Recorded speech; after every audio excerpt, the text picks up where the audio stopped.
Hi friends, welcome to my channel. ఇది వంగ మొక్క అండి. వంగ మొక్కకి కాపు బాగానే వచ్చింది. ఎన్ని ఉన్నాయి ఇలాగ మనకి మొక్కకి ఒక 10-15 కాయలు ఉంటాయి. కానీ దీనికి మిల్లీ బగ్స్ పట్టేసింది బాగా. నేను చూసుకోలేదు, సమ్మర్లో పైకి రావట్లేదు చూడు అలాగా.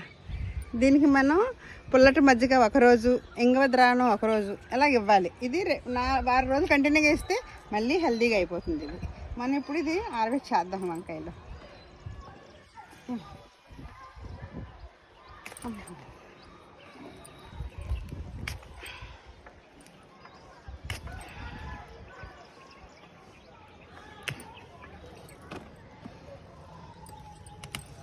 ఇది సమ్మర్లో మనకి ఇలా కాపు వస్తుందండి. ఒక్క వంగ మొక్క ఉంచుకున్నా మనం చాలు. ఎక్కువ వేయలేకపోయినా చేయలేకపోయినా గార్డెన్ మనం 1-2 వంగ మొక్కలు ఉంచుకుంటే మనకు అలా కూరలకు వస్తాయి.